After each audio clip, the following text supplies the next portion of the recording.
Oh, shoot. Here at ACO Radio, American Communications Online, or any affiliated stations or websites are not responsible for what guest hosts or call-ins may say. All programming is intended for informational and entertainment purposes only. Hello, world. This is TJ Morris, ET Radio, with American Communications Online, veteran-owned by Thomas R. Becker and Theresa J. Morris. We're here tonight to bring you the Allied Command discussion on extraterrestrials. We have with us tonight my regular co-host, Janet Carroll Lessin, on Portal Stargate on Revolution Radio, and Mad Painter and she both have other shows.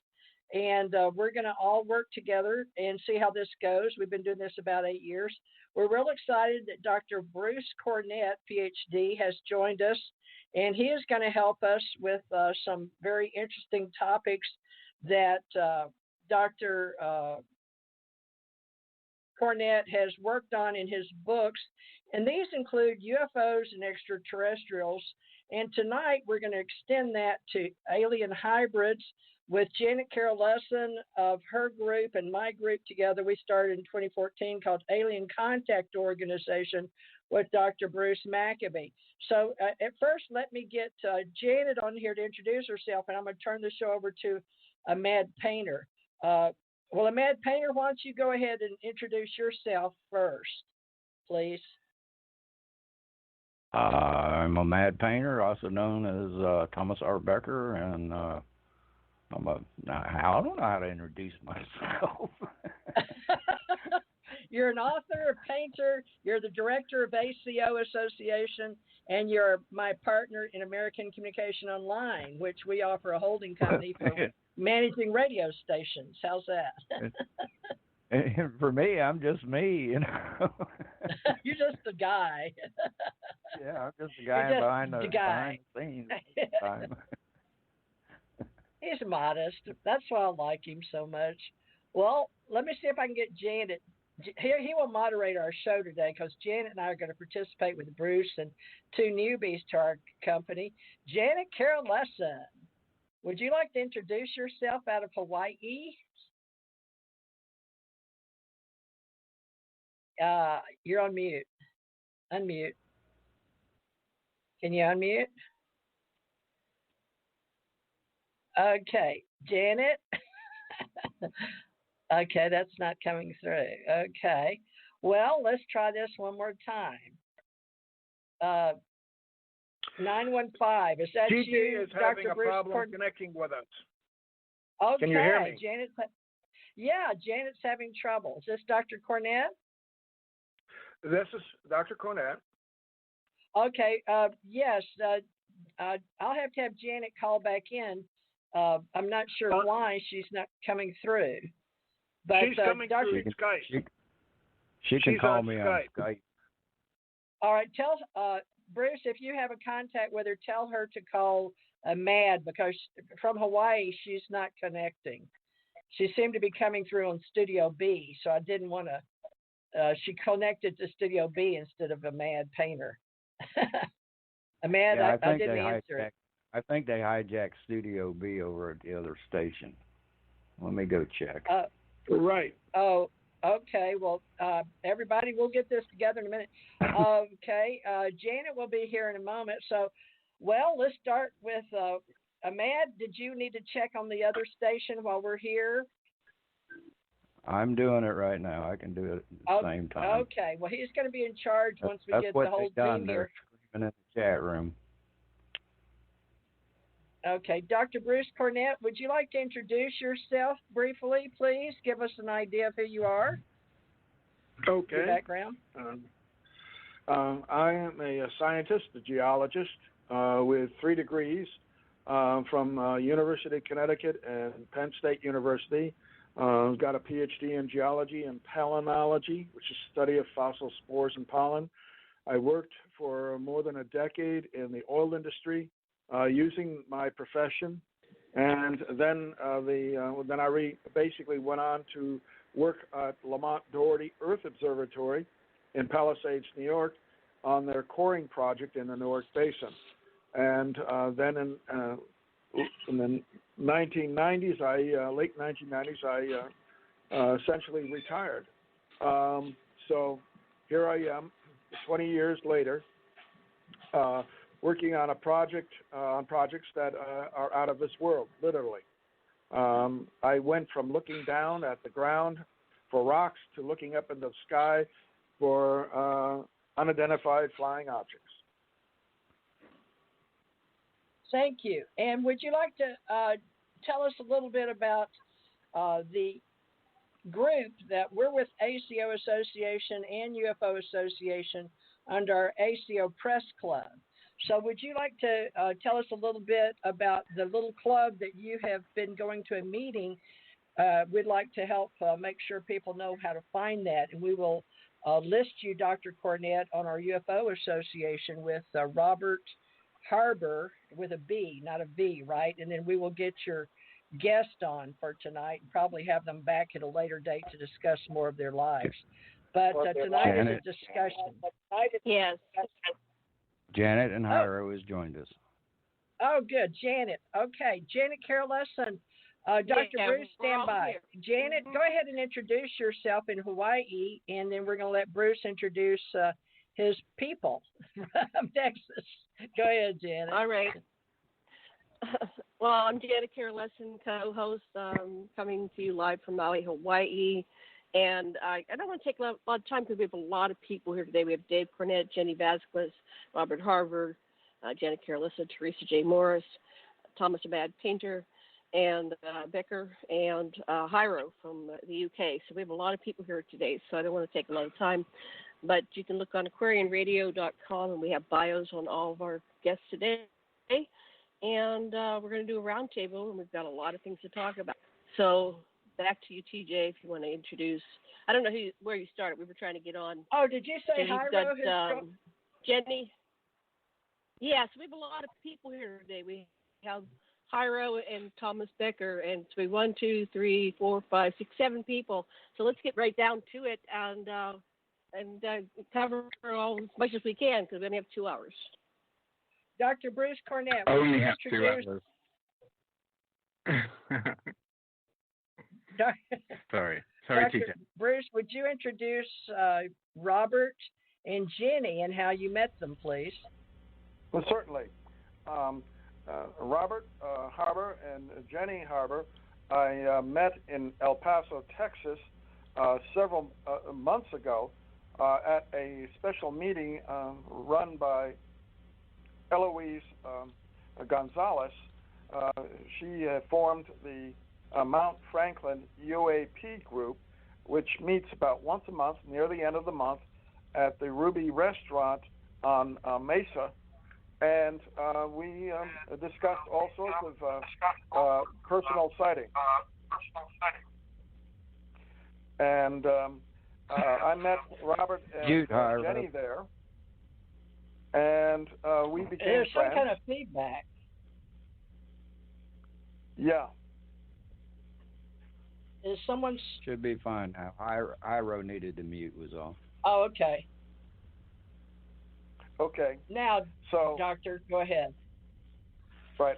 My personal experiences go back to my childhood, abduction experiences, and my contact experiences with extraterrestrials began really in about 1992.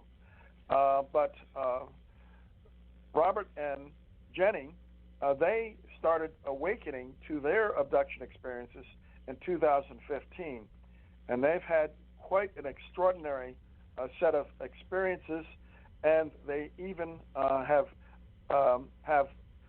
2 children, one who was born a hybrid and another was on the way, that were they were told that they were going to raise these children. And I've met Aurora, and she's an extraordinary child, about 1 year old. And Robert and Jenni have many personal experiences and contact experiences, and they need to describe what they have been through in the last 4 years that has completely changed their lives. Okay, thank you. Now I'm going to turn the show over, Janet, to our general manager, Thomas R. Becker. Folks, we call him a MAD. If you hear that, there's a long story behind that, but a MAD has running two stations right now, but he's got a board that I can't see. And Janet, he's agreed to let all of us just take the talking stick, so to speak, and he's going to monitor. So, Janet, I'm going to mute until a question comes up for me. We'll do the rotation discussion of questions. So, Matt, to you, and you can let Robert and then Jenny introduce themselves. TJ, he's always perfect at that. That passing the stick, he's always perfect at that. He's like he never gets angry. A man. I do get angry. That never gets angry. Well, he gets angry because he doesn't show it. And like a mad painter, a mad painter, yes. I never Specker. It was a mad painter. Is Robert on the line? Let's get this rolling, Janet. Yes, I'm here. Okay. Janet, you go ahead and start it off and get a question going. Okay, so we have a panel here. And our first question for Robert, I guess start with Robert and Jenny. Do you have hybrid children? And how do you know that what makes you believe that they're hybrid children? So Jenny and Robert. Yes, we do have a hybrid child. And one on the way. Yes. And how do you know that they're hybrid children? What makes you believe that? Well, go ahead. I guess I should start. My name is, of course, Robert Harber, and I'm a truck driver. I never believed in UFOs or ETs or anything, and I'll make this short. But all of a sudden, I started having experiences that I couldn't explain. I mean, I was awoken in the middle of the night, literally floating above the bed about 2 feet, and then being dropped on the bed. And I thought these were just dreams at first until one time the dog was sleeping in the bed with me, and I was dropped down on the dog, and the dog yelped, woke everybody up in the house. So I've had a lot of experiences during that time that I just couldn't explain. And I started going to, first I contacted Annie Getchman from MUFON. And I love dogs as well. Let me just say, I love dogs as well. The dog was sleeping in the bed with you. I love dogs too. But let's get back to MUFON. But yes, she was right on my back, when I went to sleep. But when I landed on top of the covers on top of her. But I wasn't sure what was going on, but, I said, well, I've heard of MUFON, and I know that they investigate UFO stuff. And I hadn't seen a UFO or anything, but I thought, well, maybe this is something in their realm. So it wound up that Annie Getchman sent me to Dr. Joe Lewels, who also lived in El Paso, and he started doing regressions with me to help me recover the memories of what had happened. And I didn't want to believe it at first, of course. I was like, okay, this is a little too far out for me. But as we kept doing regressions, and then he sent me to Dr. Barbara Lamb out in San Diego, and I started learning more and more. And then Jenny started having experiences too when we started dating, and she has. I think I don't know if you got the pictures, but I sent the pictures of the injection mark that she got on her leg. My daughter discovered implants in my ear. I got a bunch of pictures that I'm putting them up on the website now, so bear with me. So a little bit behind, but go ahead. So you got a bunch of pictures, and we'll explain them. Continue. And the ET started coming more often, and now before Jenni had actually gotten pregnant. She had not been able to get pregnant before then. At least, she wasn't. She couldn't get pregnant. I don't know why. We never went to a doctor to find out why. But all of a sudden they started coming to me and telling me that Jenni was going to get pregnant and that we were going to have a special child, is what they told me at first. And then they, as we got closer and closer to her conceiving, they told me it was going to be a hybrid child. And I had no idea what a hybrid child was. I really had no information about, the whole UFO field. During my abductions, either during the abductions or during my sleep, both, because they told me several times, because I guess I was stubborn and didn't want to believe it. So, and then when I did... Okay. You did say you were a truck driver. You said you were a truck driver. I assume that's stubborn. And you must have mega SPERM in that, like the conceiving, it was conceived, and it's alien as well. It's like, oh my gosh, how is that for you? How does that fit into worlds? Anyway, sorry, I'm stopping you. Sorry, Karen. No, that's fine. It didn't fit in my world at all. That was the thing. I'm like, I know nothing about this. I've never. Before this, I'd never watched a show on UFOs or gone to any conferences or anything. I knew nothing except, people, I've heard stories of other truck drivers, because truck drivers love to talk, and, they tell you all kinds of stories. And I've heard truck drivers say, oh, I saw this UFO in the sky or whatever. And I just, oh, okay, great. I have no idea, But as I did more regressions and I started studying. As soon as I realized, when my daughter found the implant in my left ear, is when I started studying this and taking it serious. And that was before Jenni got pregnant. And the way she discovered it was, they had put the implant in a year before, I found out, during a regression.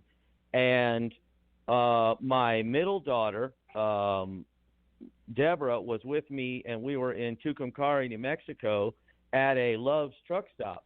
And we had gone in the morning to take a shower, and we met up after we took our showers and got a bite to eat and went out to the truck.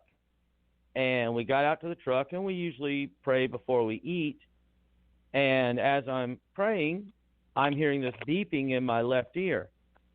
And I thought, okay, I stopped praying. I said, Deborah, I think your watch is going off, because it was a very high-pitched beep.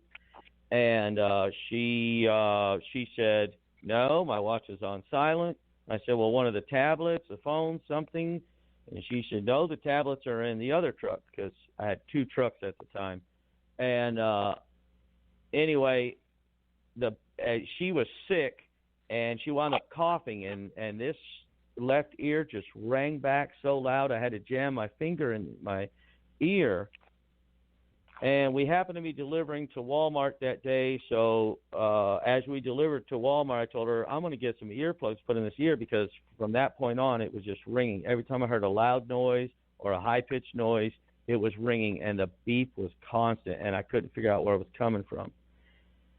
And then she was standing beside me in the Walmart. That's amazing, but that's not necessarily the implant. That's like people talking to you, and when you please don't finish the story, and I am always interrupting, but I want to know, how do you see your child as the new one, the new type, after you finish your story? I'm always interrupting. Sorry.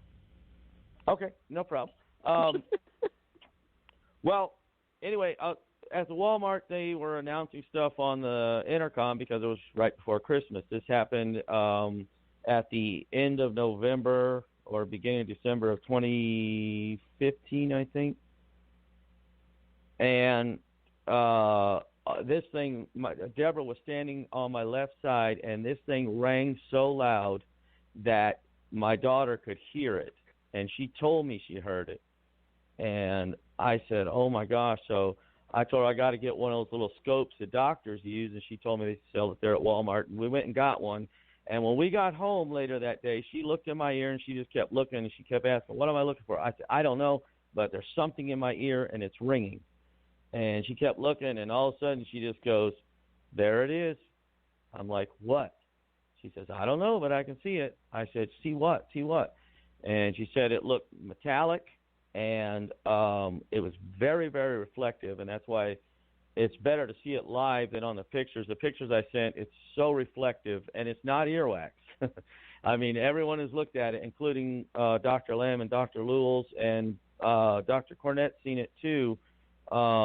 It's not earwax. It is something metallic, and then and it's attached right near the eardrum. And but to get to the part about how did you I know, want it removed? Did you want it removed, or did you want it to stay there as part of you? No, in fact, I researched Dr. Lear, who was the only one that did implant removals that I know of. I didn't want it removed, but I thought maybe he would know what it was. As I did the research and realized, that these experiences were real, I started to get a little bit of understanding that whoever put this in, whatever it's for, it's very high technology, and there's a reason they put it in there. And no, I to this day I don't want it removed. It still beeps constantly. It's constantly beeping. But they did come at one point and at least cut the volume back. But Have they told me you ever gone to a regular medical doctor? Have you ever gone to a regular medical doctor and had them look at it? Well, I get a physical every 2 years because I'm a truck driver, and most of the time when they do the physical, they quickly look in your ear and then they're done. So I don't mention it to the doctors. If they notice it, I'm going to pretend like I have no idea what they're talking about, because the last thing I want is, to start letting, because the medical profession, they when anything strange or anything like that comes up, they have to report it, and it's like, I don't want it reported. Well, I don't want to have any. I just wondered if you eliminated that it was something. It would be nice to just eliminate that isn't just something normal. So this is kind of like gathering evidence for this phenomenon. I have a hole in my head from my implant in the sinus. So I went to a medical doctor, and I didn't say I've got this going on, nothing. I didn't say I was being abducted and stuff like that, but they came back with x-rays. So I got some proof, like there was something going on that was not normal. And we're just looking for some physical evidence of this phenomenon. So I don't think they're going to do anything to you. Most often they just they go, here, this is a curiosity. I don't know why this is going on. And she handed me I should have got a copy of the x-rays, but, at least I got to see what was going on. So that was validation. Okay, back to you. Go ahead. Go ahead. Whoever wants to. Bruce, do you have a question? Right. I was just saying that Dr. Lewell, who is part of the UAP group here, is a medical doctor, and he showed it to Robert, right? Or Robert showed it to him. Yeah, I showed it to him. Mm-hmm. He's the only. What did he say? Well, his doctorate is in. He's not a medical doctor, I don't believe. He's got his doctorate in radio communication and something else. He was a pilot for the military back in Vietnam, and then he got his doctorate. But I don't think it's a medical doctor. But he's a UFO researcher. Medical doctor, yeah. Mm-hmm. Yeah. But he looked at it. And Barbara Lamb is not a doctor. She's a licensed psychotherapist, but she's not a doctor. So I just don't want anybody to get in trouble by using the wrong label, because the American she's not Medical a medical Association doctor, really but she frowns has on. her. Right, she has a doctorate in. She's a Oh goodness. Not a medical doctor, Janet, correct? that is still doctor, but it's different. A medical doctor is very different. Yes, a big farm. Right. Is not I'm a good saying we thing. don't want to call someone an MD when they're not. My husband's a PhD in anthropology and psychology, but he can't call himself a medical doctor. So that's all I'm just clarifying. Exactly. That's exactly, Janet. That's what people think. They think medical doctors don't understand the difference. And like what he's saying there is like it's saying like he didn't want the medical doctor messing around with his ear. He's perfectly happy to keep that there. Yeah. Yeah. Right. Mm-hmm. I don't. Okay. Yeah. So I've not showed it to a medical doctor. Like I say,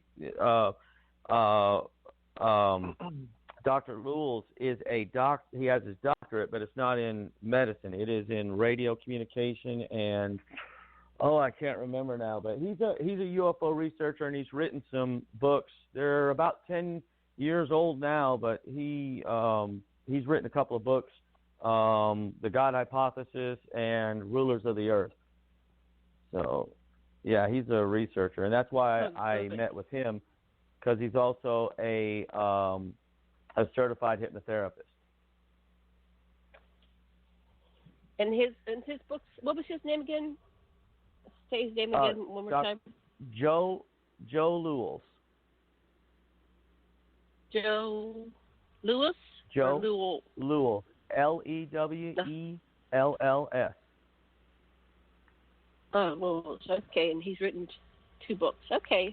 He sounds like you might be an interesting guest for us to have sometime. Yes. Oh, yeah. He is he's a very nice man. I like working with him, just like Dr. Bruce there. He's a very nice guy, and I really like working with him too. Be careful with that word nice, Mr. Truck Driver. Nice means idiot. No, nice doesn't mean idiot. Oh, it does. No, I'm not gonna. I'm not gonna put that meaning on that. Janet, I don't want to irritate you with that. It does. It means idiot. I don't want to do it. It does.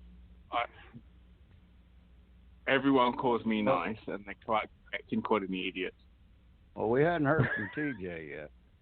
Yeah, TJ, are you still there? Are you live? We haven't heard from Jenny yet. You have any questions, TJ, for the group here? We're still on the first question. Do you have hybrid children, and why do you think they're hybrid? So your child, what kind of characteristics does she that make you think she's hybrid? So TJ had hybrid children. TJ, do you have hybrid children, and what makes you think that they're hybrid children? Tell us about your hybrid children. Why do I know that? Totally important, Janet. Totally important, Janet. Totally important, and maintain that question in your head. But you are not a truck driver. That is your job. You are not a truck driver. But thank you. Answer what Janet asked you. Okay. I have been a truck driver. I think you meant that towards Robert, but yes, I have been a truck driver. TJ's been a truck driver as well. Yes. She's not a truck driver. Mm. Yes, over the road. I've been in all 48 states, Mexico, and I enjoyed it immensely, and I did it 8 years straight. And I did some teaming, and I did some training. I was a trainer for Covenant Transport. I got the training certificate. And I worked inside U.S. Express as a trainer for 135 truck drivers. And I could talk to all 135 if I needed to, but basically one-on-one on their satellite command, SATCOM, in their trucks. So I was back when we first started getting all those on our trucks. I'm old. But anyway, to the extraterrestrials, I always felt like I was guided because of my family condition. With me personally, with those off planet, and having the first experience dying. But I have admitted to one that I lost. I had Angela, the one that lives with me now. She's now 51. She was born March 25th, 68. And she and her sister Stephanie, I believe, are full-blown NASA children, Irish. They don't show any ET hybrid abilities, however. They've seen them, and they've seen UFOs, and they have been talked to by ETs. And I have a picture in a book, or on the back of one of the books, because Stephanie took picture right here in Gulf Breeze. And she said a voice told her to send this to your mother. Now, most of my life as an ET, walk-in hybrid type individual. What is it? The picture of? What's the picture of? A UFO. She didn't say what the picture's of. What is it? UFO. Okay. Yeah. Okay. It's a Go ahead. spacecraft not of Earth origin that was interdimensional, and it shows it changing. So it's out there, and it's on the back of I think it's UFOs and extraterrestrials, or alien UFO contact maybe. But anyway, and then they're very empathic, intuitive, but they don't like to talk about them, and because of their jobs, they steer away from that type of stuff. So the closest I've been able to get them to go to a metaphysical conference here at Navarre down the street when Gigi was alive. But I think Janet would like me to mention Gigi, and I told Amanda, well, Ginger Theresa Parrish is now deceased. She was born January 27th, 1974, and just died recently, March 16th, 2019. Sorry, I still get choked up about it. It's nothing I can do about it. I've done my best to clear my chakras and do all the things we do in what's called the ascension age, meaning we know we're interdimensionals and we're all traveling in space, and we're not, we know we're on this orb and we're traveling with the galaxy, and that we're all rhythms and vibrations. You know that, TJ. You know that, your husband and your daughter are not gone. They're just no longer in physical form, which just it will choke you up. That is really hard. But they are not gone. There's no such thing as gone. I have to say that. Right. I have. So thank you. That's become my mantra, because alien civilizations exist, and ACE, for Alien Civilizations Exist, is my acronym, along with Ascension Center Organization, Alien Contact Organization, and now our Allied Command Intergalactic Relations, which adds in the various levels and councils that I'm a member of, and have chosen to do so as a communicator now. So, yes, Ginger, as far as I know, I agreed to have her. Yeah, let's focus on Ginger. So why did you think she was a hybrid? Do you want to tell them the story how you conceived her? Yeah, how did you conceive her? Do you remember her conception? I was drawn to this gentleman I worked with at Sunny Look Sirloin Inn, and in a very extraterrestrial way. I was drawn to him. He was like 6'4", 5'6", somewhere. He was very, very tall, blue eyes.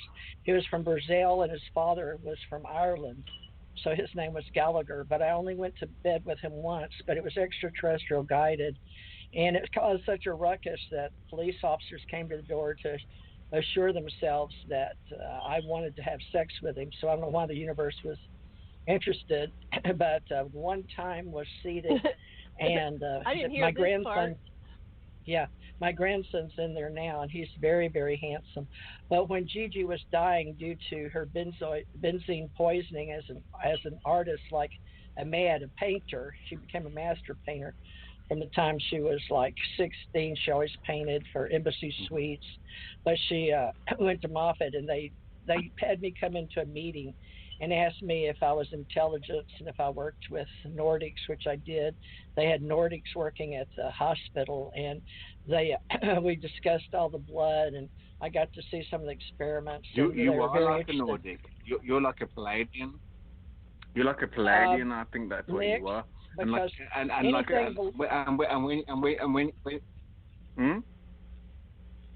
Sorry? I'm mixed. I claim when I'm out in the universe, the closest universe I could get in touch with is the one I'm in, but I went up 5, 6, and 7. However, at the 5th level, the omniverse is where I lower my essence or vibrations or whatever you want to say, our eternal energy is. You just described that you had an encounter with somebody. You had an encounter with somebody, and you didn't get didn't get how huge that encounter was for that person, when you really just like, I'll just do it now. I'm not doing anything. So that's my teenager. That can drive a truck. Well, hi, Rose. They're very out there too. So God bless him. He's one of my loves because he travels the universe with him and a Mad. But I don't know which one of us is farther out. I keep trying to say a Mad, but he'll never talk. But I'll answer more questions later, Gene, and I'm going to mute because I've taken up so much time. Thank you. Okay. Well, I also am a hybrid. I'll ask does somebody want to ask me the question? Anyway, yeah, I've had hybrid children, and I was shown 2 of them. I was told that I have many. If they like your DNA, but Janet, you are a hybrid. You are a hybrid. It's a hybrid that and I've had hybrid children. And we are all hybrid based on the Anunnaki blood that's been introduced into humanity. But there are other species. This experiment has been going on planet Earth for, millions of years. So many extraterrestrials introduce their DNA into our species, and they continue to do so. But I'm a hybrid from the Anunnaki injection, which started 450,000 years ago. And I am of the bloodline, if you trace my ancestry back to the frickin' royals, and all that means is that they're really? a lot of Anunnaki blood. I've got a part of that as well. But he wants to say something as well there. I don't know what he's going to say. Well, let me just finish. So I made love with this man that it's like a love bite. I understand what you went through, Jay. We call it a love bite thing, and you just don't understand why you have to have sex with that man. Now, let me do that. Yeah, so I had a love bite experience, and I knew immediately after having sex that I was pregnant, and but then they came and they said, "We're sorry, we can't let you raise it. We can't even let you give birth. We can't even let you be pregnant. But here's your baby." So they took me into the future, and they showed her to me when she was about 2.5, 3 years old. So then when I met Sasha, I've always been heartbroken because I never was able to give birth because they kept taking my children, and they said, "That's not your path. You're not to raise children. You're not to get busy raising children. We need you to do other things." So, but you have children. You have many children. Feel pain. And we like your DNA, and we mix you with other species because they like me. Okay. I don't know why. I'm not that great. I'm not on a movie star or anything like that, but they like my DNA. So then the second child, I met Sasha when I was 43, and I was going into perimenopause, and I had my last chance. I wanted to have a child that I could raise, and once again, I did not get to keep the child, but they showed me our son. And at all ages, like a newborn in my arms, to a toddler, to a teenager, to a young man. And they said, "This is your son." So they time traveled me to show me that he's fine, and but now is not the time for you to meet him. So that's my hybrid story. And I have at least so one hard. daughter that they've you shown must have me. to disassociate. You must have to disassociate, even though that you can feel that things, even the little ditties that they show you. My gosh, that must be hard. Oh, I love it when they show me. I feel very high and excited and happy, and I've done a lot of therapy, so I'm okay with not having carried children or raised them. In fact, when I hear TJ having problems with her kids, I go, "Oh, I'm so glad I didn't have kids," But I've done it's a lot a of therapy when you have children. Janet, I've done therapy. Usually, I just I scared the psychiatrist. I married my psychologist, so I don't scare him. He's done deep exorcism, so that man's not very easily scared. Yeah, I've seen him do exorcism. Okay, so back to our panel. So Jenny, we haven't heard from you. What's it like? You're carrying a hybrid child. You got these injections. What did the injections feel like when you got them? We have the pictures. They're uploading onto the site. I'll have them there in about 10 minutes. What was it like getting these injections? Well, the first one, I didn't feel it right away. About 5, maybe 10 minutes later, I believe, is when I noticed it because my leg had started itching. And I was out on the road with Robert at the time. And my leg just started itching, and I was wearing sweats and a blanket because it was during the winter time. And so I was covered up nice and warm, and all of a sudden I just got this itching sensation on my leg. Hang on, sorry. And I just got the itching sensation on my leg, and so I started scratching. At first I told Robert I got bit by something, and he tried looking at it going down the road, but obviously it's not safe, so he said, all right, well, get a picture of it just in case, and I'll look at it when we stop. And it's a good thing I did, because within that hour of noticing it, it disappeared. And yeah, your body knows reminds immediately.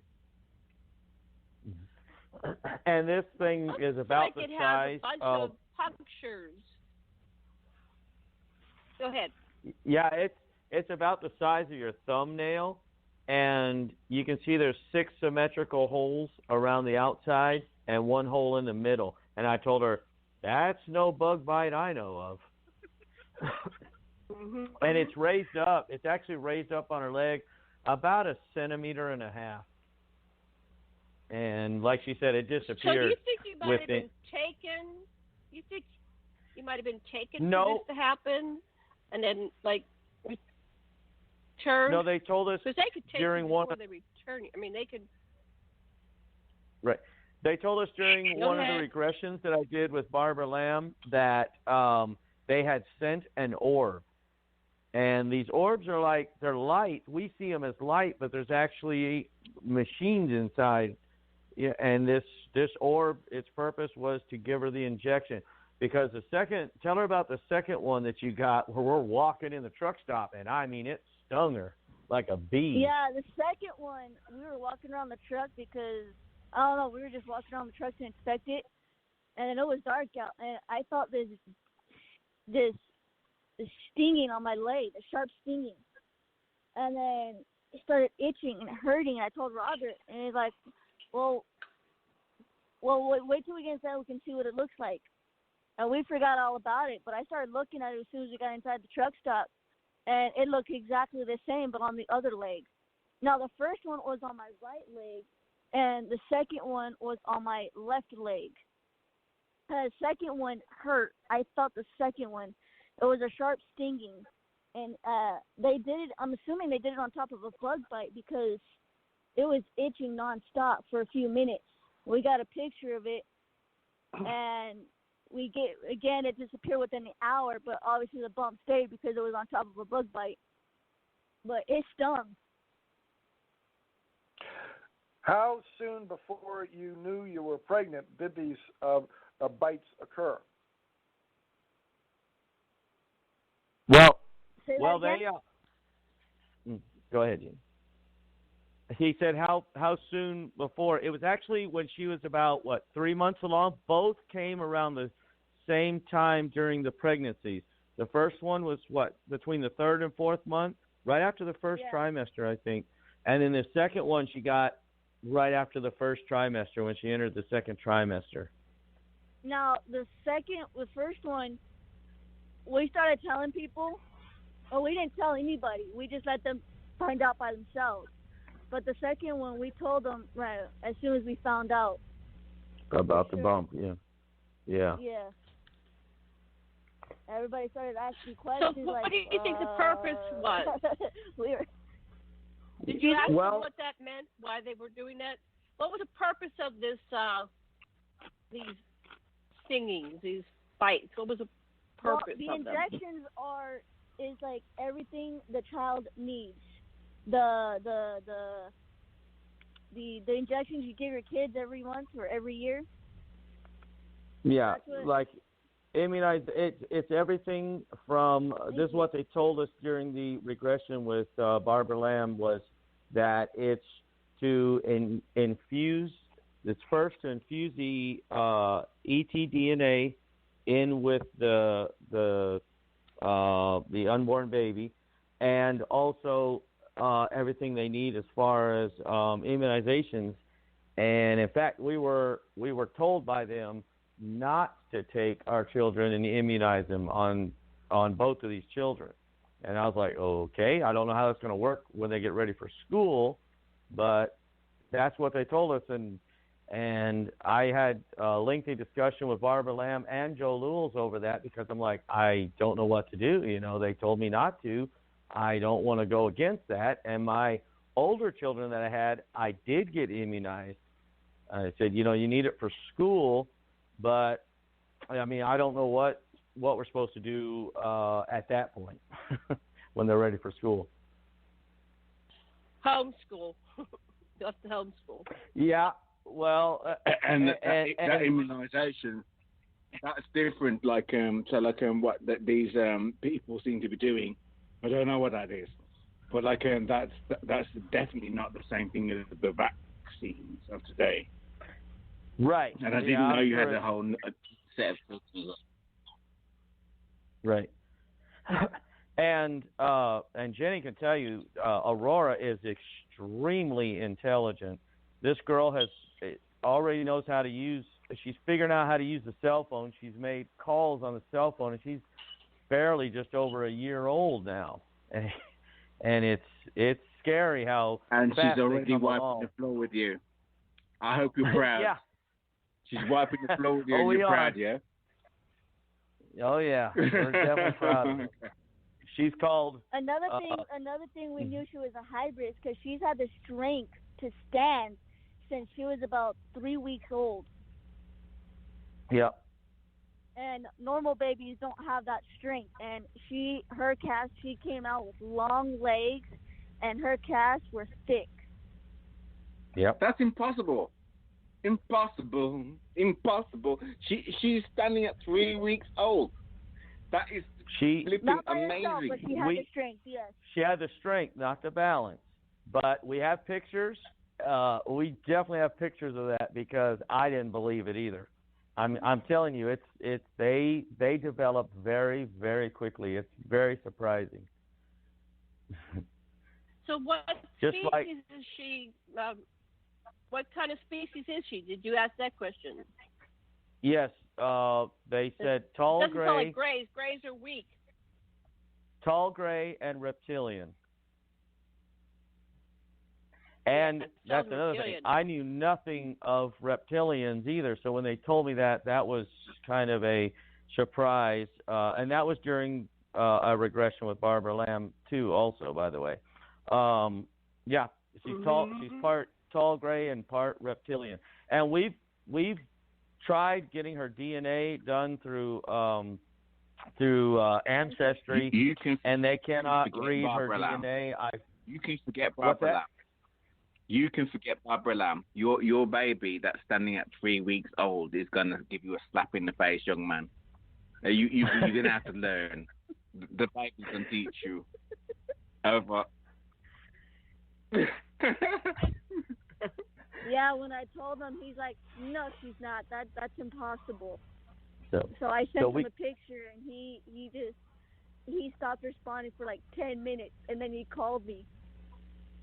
Yeah, I couldn't believe it, and then I saw it when I got home. I saw it. If you held her hands, she would pull herself up and stand up, and I was like, "Oh my goodness!"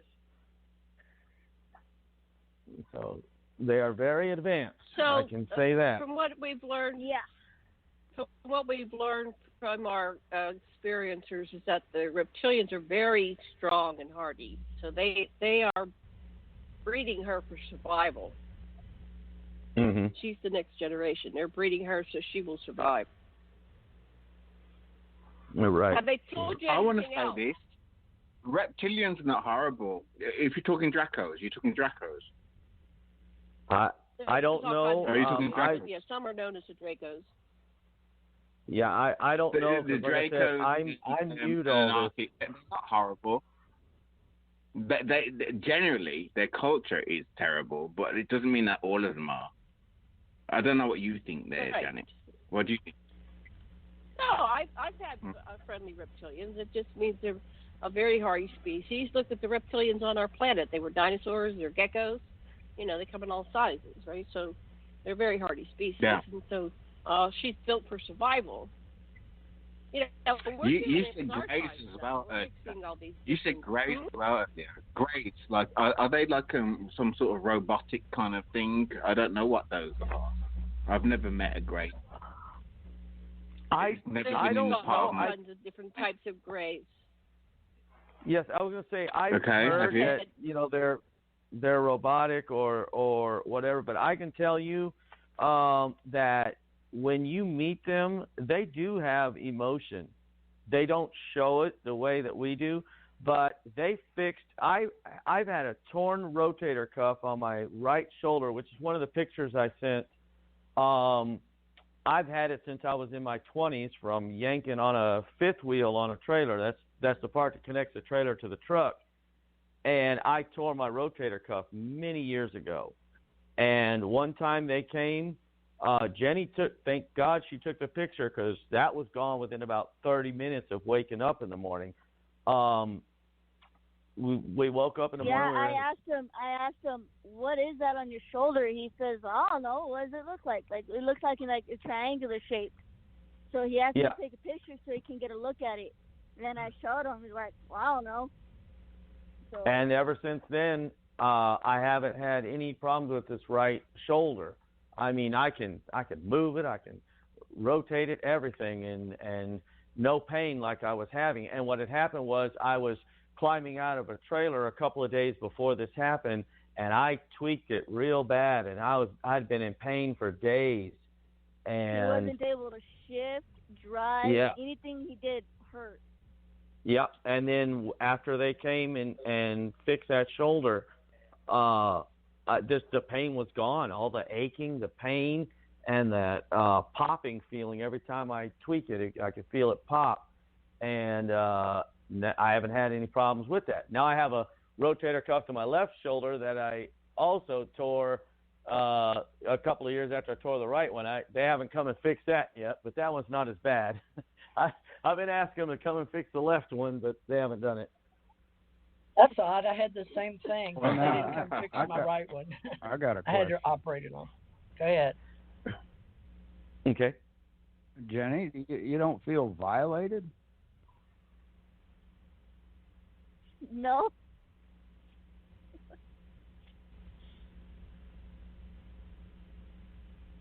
What do you mean by that question? That was a simple answer. Well, They invaded you know. I've never seen Ahmad. I've never ever heard her say like a very short answer like that. I feel violated. I've been raped by society. I don't know what's happening. well, we're the ones who made the baby. All they did was give her an injection. I look at it like going to the doctor. You know, if the doctor gives you an injection, you don't feel violated because of that. But it's like you we would made if you the baby didn't have permission first. You are not violated, and now they fixed one of your shoulders, and you need to do some yoga. I mean, that's all you need to do.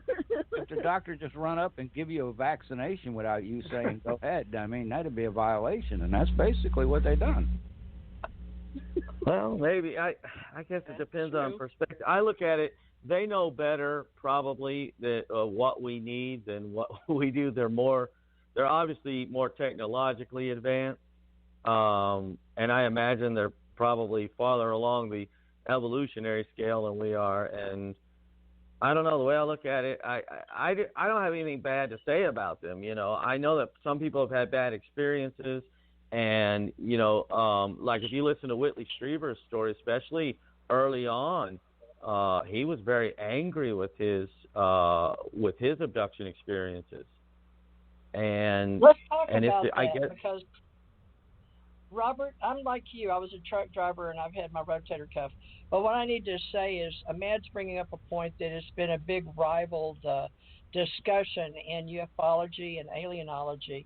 And I'm doing my best to communicate, and I have a lot of trouble communicating because I was like a first waver and a second waver, so to speak, in the way that we speak in metaphysically and esoterics. But I too have not felt like they were evasive. I accepted that I had some missing time, and it was part of my education. But I grew up around extraterrestrials, and I never felt violated. I felt like I had, as it happened, I was in wonder and awe in theta, like 1 through 7 years. But after that, since I was trained during that time, and I had out of body, near death, but astral. But I also spent a lot of time after death in and out of body to train to walk and talk again. But I get what Ahmad's saying, because so many years, at least 8 years in radio shows, we've learned there are many people that hate aliens, and the kids want to shoot them. I saw some on YouTube today. They want to kill the aliens, right? And then there's those that feel like extraterrestrials may not be the evil alien kind. Now, I do know of one group, my husband, we talked about Worf group out there, that were above the Andromeda galaxy, which I worked with, was another universal level. And they had councils at various levels in the universal levels. And they're just now learning that the wormholes can be like, use the a way to wormhole travel. But we used wormhole travel. We stayed away from dark holes or dark matter in the way that they formed black holes. But we call them a window to another universe. So I get what you're saying, but there is some that did not agree with the ones that were evolved to be conscious of peace and environmental love, and some were Spock-like that had no emotions, and I've worked with both. So tell us about anything that you are familiar with on that, because that would be my question. We were all supposed to bring 2 questions, and I heard Bruce ask one. Yeah, what's your question? The question would be, tell me about it sort of backs up what Ahmad's saying. Ahmad was saying violated. I'm saying that I never felt violated. I felt like I was part of a initiated group. It goes with your question, Janet, about, why are we special, or why do we get chosen? So I'm adding the question to this page that we're asking. So tell me the question. Put it in the question. I'll type it right now. What's your question? Well, okay. My question was just if she felt violated or not. I mean, yes, they might be more advanced than us, but if they're that much more advanced, they could put it in your mind that you weren't violated. So you don't really know. Right. I'll agree with that. You never know. They don't have to do any of that, because the people I work with don't have to do anything. So it is a state of mind. All of it is hypnosis. Yeah, that's always been one of my peeves about UFO abductees or contactees, is if they land somewhere and say, "Hey, who would volunteer?" They'd have a block or a line a block long, willing to volunteer. So you were asking, did you feel violated? Now, what's your question, TJ? What are you asking? Say it in a question form. What's your question, TJ? Okay, I had to come back on. I'd already muted, but all right. We have a delayed reaction, folks. I'm sorry. She's in Hawaii and I'm in Florida, and we're using 2 different networks.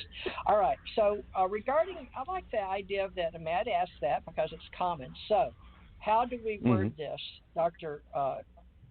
Dr. Bruce Cornet has a good way of making this meld together, but I don't think he feels violated either. But let's look at it, Janet, like there are pros and cons. Remember when we did, or maybe you don't remember, in UFO Digest, I used to write, they're all still there, folks, for you to see as my level of advancement. One of my major levels of advancement was to separate in communication as we grew, because I had the first UFO association before anybody did. And inside, we were rebelling with MUFON and other people. We had CSI, NICAP, APRO. What's your question? I'm getting there. I'm just wondering. Question is, I'm getting there. We have all been divided up, and so the division is self and other.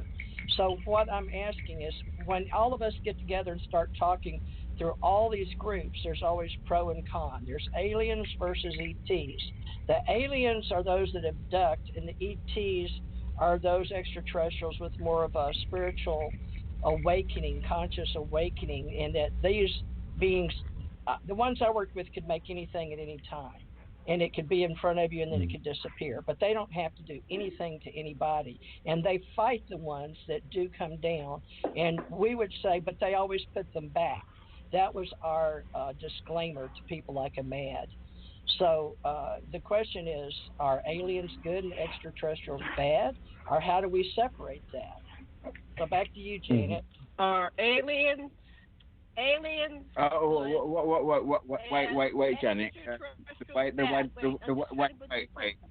Look at the way she defined the way she means ET and alien. That's different to the way that most. Yeah. So aliens are what? Aliens equal what? What are they again? Aliens are the ones that abduct, right? I you went too fast. We're getting into etymology. Aliens are what? Yes. Wait a minute. No, just tell me what aliens are. Well, wait a minute. You said. Let me Are talk. aliens good or bad? So, etymology. It's the sound, the symbol, the God usage of symbols and sounds and vibrations. Okay, I was talking to Ira earlier. But the fact is, people assign emotions to that we resonate as souls. This is the learning planet where everybody throws their beings down here to learn together. This is the hodgepodge of 22 pieces, and we came up with 64 to 69 that we all agreed to that were down here enhancing the DNA and working together. And I know that because my daughter just died, and they had one they could not recognize. Just one little thing killed her out of her biological body. One little part. They called it alien, meaning that what I made was nothing on this planet could come close to that one. It was not of this planet. Now, the rest was extraterrestrial. It was all good, benevolent. So what we have to decide, and this has been going on, it's a war in heavens, which ones are benevolent and which ones are malevolent, and how do you know the difference? And Mad's point, I think, is how is it not evasive if we have free will, and how if you own your own body? And this is a huge discussion in the extraterrestrial industry, or the UFO industry, or alienology industry, because so many people do radio shows, and a lot of people don't agree they're even reptilians. I've never seen a reptilian, and I know the stories where it comes from the Anu Key. I have. Right. I have. Okay, so, but I've actually seen reptilians. I've seen Anunnaki, and they're different things. So the question is for the whole everybody, and we haven't asked Hyra, do you have hybrid children? And we haven't asked a mad painter, do you have hybrid children? So we need to finish that question, and on to the next one. Are aliens? I can do that one quickly, Janet. So I can do that quickly. I have no children. Janet. I can do that quickly. I have no children. I don't wish to have children because I don't like the way the humanity is working. Gaia, I love, but I don't like the way that I'm not having a child here. I love other people's kids. They're great as long as I can. You haven't been taken by aliens and Hyra. You haven't been taken by aliens and they used your sperm to make children. You're saying you haven't been taken. You have no children that you've created on Earth, and you haven't been taken by aliens and they used your DNA to create children. Is that what you're saying? They use my loosh. I'm very good at loosh. But I'm really angry all the time, Janet. So they love that. That's what happens. So they does that make sense your DNA, your sperm, and they do make children with your sperm. Is that what you're saying? They're not interested in my sperm. They're interested in my loosh. I'm very angry all the time. They love the fact that I'm always thinking about nothing. I am so angry that I can anger. do that. Yes. They use your anger as fuel or something? Yes, because they feed them we are multidimensional creatures. So what happens is that they feed off my energy of I'm always angry about nothing. Only whatsoever. had Do you know what I'm saying there, Janet? Ahmad gets it. Ahmad was just there talking. I just heard Ahmad there. He knows what I'm talking about. I just heard this for the first time that they feed on your anger. So a mad painter, do you have hybrid children? Do you have children, and do you have hybrid children? No, I got have 3. Have they taken your sperm? I've got 3 boys, and I think they're fully mine and my wife's, and I don't even have a clue if there's real aliens or not. Okay, so we got to raise perspective here. Next question. Okay. So the next question. Jan, do you want to do that? Do you want to do questions? Do you want to do round questions of questions? Yes. Okay, so okay. Everybody gets a chance to answer it. So next question Don't was ask me from first. TJ. I'll ask somebody else first. I'll do a one Okay. question and then we can like play with it. Okay. And then we'll go to the next one because we already used up an hour. So let's do the next question. We only did one question. Okay. So TJ was asking, are aliens good and extraterrestrials bad? So let's start back with, we haven't heard from Bruce. Bruce. Yes. Bruce, Dave. When I was a child, I didn't like what humans were doing to this planet, and basically told God I don't want to have any children. And it was what happened to me, an injury that prevented me from having children. But I discovered in 1994 that I had 3 children, hybrid children, 2 of which are pilots in spaceships, and one of which was born to a surrogate mother. And I've actually talked to her.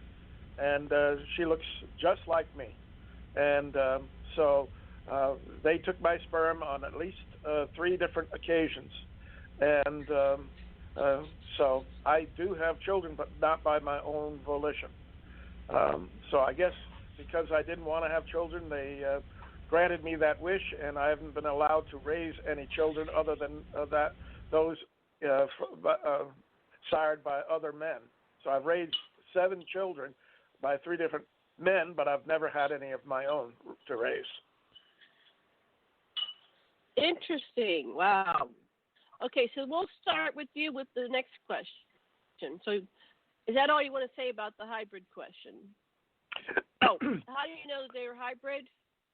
What makes you believe those children were hybrid? Well, it would be hard to explain how my 3 children could be born to 2 different mothers, 33 days apart, and that never met. And my children with Bonnie were born before either Bonnie or I lost our virginity, before we ever met. So how do you explain that? So, and you might say, well, how do you know that they're your children? And I'd say largely because my children told my wife, Pat, that they are my children, and I've been told by Kara, who was the spirit of my late wife, that they are my children. So, I mean, I can choose not to believe that. I would love to have a blood test done with Tamara to see if I am her biological father. But I don't think she will allow me to do that because she was raised by parents and thinks that they are her biological children and would not want to go through that trauma. Right. Okay, so the second question is about the good aliens, bad aliens, good extraterrestrials, bad extraterrestrials. What do you think is going on? Are they good or bad? Who's good, who's bad? Well, the ones I'm involved with, which are through my late wife, she is an ET. I lived 7 years with her, and she is the head leader of the Caradonians, a group of overseers of Earth, and they are derived from, they're related to the Anunnaki. And I know that I have alien genes in me because I have reptilian scales on my fingernails. So I have some reptilian it doesn't DNA surprise me. You sound like an American. You must have reptile skin down your back. All of you are like that. But as far as that's concerned, good or bad is extremely subjective. So we don't really. It's very, very subjective. Well, so the Caradonians consciousness is what we need to use to work. They've always asked me for permission What? to do Go anything. ahead. Let Bruce finish. Go ahead. Go ahead, Bruce. They've always asked finish me what for you were saying permission about the to do Caradonians. something. They've always given me the choice of saying no. They've asked me for permission. They've never just done something. Now that's the Caradonians. Other alien groups, such as those, the wrinkle-browed aliens sure, of Virginia. Bruce, they I am take very, me very and do sure whatever that they with want. your reptilian nails, that your wife was like throwing you out the door. What? Is somebody eating? I'm very, very sure that, like with your reptilian nail, your Janet, wife are you eating? had a door. Sorry. You have to let people talk one at a time. Yes. Sorry. Please. Yes. Go ahead. Okay. I'll be That's quiet. Okay. Mute in between. Mute. Okay. I'm going to mute as well. Go ahead. Finish, Bruce. But the group that I've been abducted by at least 3 times in Virginia, only in Virginia, they do not ask me. They just take me and do what they want with me. They took a sperm sample back in 1981.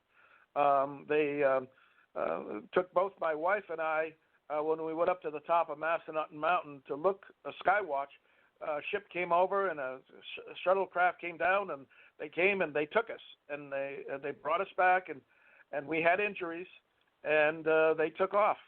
And another time I was in Pat's mother's house and upstairs, and I went to the bathroom, and as I walked into through the door to the bathroom, suddenly I found myself walking through a hall, being grabbed by these aliens and taken into a room and interrogated. Then I was brought back, and my wife was concerned because I was gone for so long. She says, "Where did you go? You've been gone for more than half an hour. Does it take you that long?" And she touched me, and she says, "You're as cold as ice. Were you outside?" So I lost about 30 minutes of time on that one. And they didn't ask me, but the Caledonians always ask me. Okay. So it depends on the group. Your conclusion, were they good? Were they good or bad? Well, I would say I don't like using that. I don't like what the wrinkle-browed aliens did. There are other people who have been abducted by them. The Polly in Dr. Carla Turner's book, Taken, describes her being taken by these aliens. And, of course, Dr. Turner was very negative about the aliens, all of the aliens, because they never asked her, gave her permission. But for me, the group that I'm associated with, they treat me with respect and compassion. The others, they don't. So you can label them whatever way you want. I'm just a curious scientist. Want to know more about who they are and what they are doing here on Earth. Your lady said like half an hour. Your lady said half an hour when you walked into the bathroom. Did you feel any sense of time with that? When I walked back to the bed after they brought me back, I didn't think I had done anything, but I hadn't even gone to the bathroom, and I was confused. And I sat down on the bed, and my wife touched me. She says, "Oh my God, where have you been? Outside? You're freezing." And at that point, when she said that, I suddenly had a flashback of remembering what had just happened and where I'd been taken. And there wasn't anything I could do about it then. Wow. Okay, anybody else have any feedback for Bruce? I had one thing about Dr. Carla Turner. I read her book, and she said that she had been returned and scratched by the reptilians, and it was a V-shaped scratch. And I had been scratched that way by the reptilians. Two big, deep I've been attacked V-shaped twice scratches. Right. I've been attacked twice by the reptilians in my house in Red Bank. And they injured me in both cases. Have they left marks? Oh, yeah. I have a photograph of the How did they 3 injure claw you? marks on my right arm. What was your injury? 3 claw marks on my right arm. Mine were on my blood. back. And they got infected. Yeah, and I saw the creature. And it took a while for them to heal. Yeah. I came from the kitchen into the hallway, and suddenly standing right in front of me was this reptilian that was all scaly. The typical, reptilian face and slit eyes, and he was not that tall. He was actually a little shorter than me, and I reached out to touch him, and he hissed at me, and with his hand he just scratched me, on the arm, and then turned and walked right into the wall and disappeared. So Janet, Wow. this may be a I looked at a form of reptilian. It was a Draco, and they were magnificently beautiful bodies with wings, like bats, beautiful creatures, and stood there majestically. It was incredible to watch them. But it's not like he was saying. It's not really evil. They were just that is just what they do. Well, I mean, would a lab rat call the technician evil in a laboratory? You have to ask the question: Right. What rank are you? Exactly. So maybe that's Ahmad. Maybe What were you that's gonna what say, we TJ? should do. I believe that I do the universal laws above. From God has always been. So after that level, I come down from the universe, and what we do is like a traveling from one universe to the other. Not everybody understands yet. And so the Andromeda galaxy, okay, the Andromedans are the ones I related to at this highest level that use DSP. And there is no way, you had to have death and dying and astral level and out-of-body experiences to work with these people.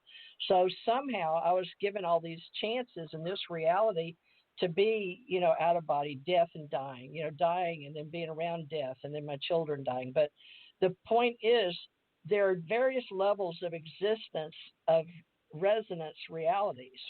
And it's coming to my attention that I have different levels of me with the universe. So when I got down to this universe, there was an understanding in me that I already understood because I stay out there most of the time. So in order to vibrate as a carbon-based biological with an AI synchronization, I guess it would be a synchronization. It's like an allegiance to coming down into a physical reality where you have an Andromedan mindset because it's the closest galaxy to this particular Milky Way galaxy. So this is the first time I'm able to bring this together for an extraterrestrial discussion because multidimensionals have more abilities in quantum mechanics to observe themselves outside of the box, like the cat or Schrodinger's. I don't know how to explain it. Maybe Dr. Bruce Cornet will. But I do know that it's important, Janet, that we allow people. Question for everybody. Yeah. Okay. Let's try to get through this question because we're going to run out of time. So the good and bad question. So we got through one person. Let's go to some are bad, Robert. Some are good. Yeah. Yeah. Let's keep it simple. What are your thoughts and which are which? I don't think that they're good or evil. I honestly think it's about agenda. You could look back to our history or the history of Germany, and it's from perspective. Was Germany evil in World War II? I mean, from our perspective, yeah. I mean, they slaughtered a whole lot of Jews and stuff. But if you talk to Germans during that time, and of course they didn't know about the concentration camps and what was going on there, but, Hitler took Germany from being in a state of depression. I mean, they were going through a Great Depression and actually turned their economy around. And I had two friends that were both came from Germany. One came over under paperclip. He just died a couple of years ago. And another one was a lady that was a member of our church. And she said, we didn't know, what was going on, but we knew that our economy went from, we were in a bad economic situation to all of a sudden, things went good. And you look at what have we gained from Germany. I mean, don't get me wrong. I'm not making light of the Holocaust. That was a horrible, evil thing that they did. But we have had advancements in rocketry. We've had advancements in medicine. Let's let one person talk at a time so we can get through this. Okay. So go ahead. Continue. Okay. Go ahead. And then you say, okay, Germany was evil. Well, then what about the United States? What did we do to the indigenous people that were here when we first came over? We slaughtered them by the millions, you know. So are we evil too? I mean, I think it's about perspective. The aliens aren't coming here, you know, the extraterrestrials, they're not coming here and destroying us. They Be careful. could destroy us. Be careful. I'm liking you. Be careful. Stop talking like I'm liking you. If you think Stop about it. If they weren't remember to destroy us, that they could have done it. They could have done this, you know, when we were still, you know, not an advanced society, you know. I think that they're here to advance us, at least the ones that I know. And I only know of 2 groups, and that's it. And they seem to work together because they were both on one ship. And that's interesting. They're here to advance us. I think that's what the whole hybridization program is about. And I don't think I wouldn't classify good or evil. Groups? I wouldn't call what's that? What's 2 groups? You said 2 groups. What 2 groups? The tall grays. You said there were 2 groups. And the they reptilians. Came together. Okay. And the reptilians. And mine are from what I understand, there's many groups of reptilians. Yeah, I don't know where they come from. I've never gotten an answer on that. Ours observed the Hitler Wars. Ours observed based on 2. That was actually from wars off planet that were fought here, and we were only allowed to observe. And I'm talking now just from what's in my database based on past life history. But this was off planet with a group that I've shared with my husband. And I wish you could have talked to him before he died. But that's where, Janet, we can get in, because I'm just now starting to speak and own my communication with Ahmad, Hyro, and Janet, and Bruce. So it took everybody to be here. But I'm definitely feeling the 3-dimensional separation so I can at least communicate it. So now I'll be able to give more information out to people. Whether they want to believe it or not, that's up to them. But I like what you said. And yes, there's probably billions. You're 1,000% multitasking. You're 1,000% multitasking. And I will always love you. Get over it. I love you too. Okay, we're running out of time. I love you too. Let's let everybody answer that question so everybody gets a chance to answer the question, and then we can just talk over each other. Okay, so Jenni, I'm getting a lot of feedback. Somebody mute. Jenni. Let me mute one. Jenni, you asked. Let Jenni out. Everybody else mute. Jenni, answer the question.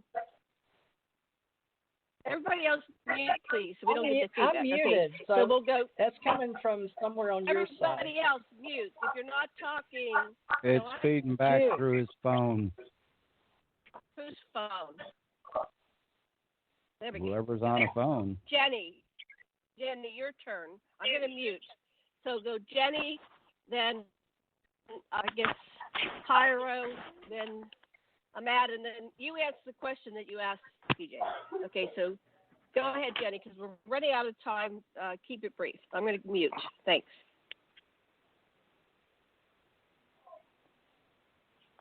Can you repeat that? It was breaking up. I have weak signal here. Okay, so are the aliens good or bad? What aliens? Which ones are good? Which ones are bad? In your opinion? Well, I agree with Robert on that because, like I said, this is ever since I was with Robert, starting to realize this life.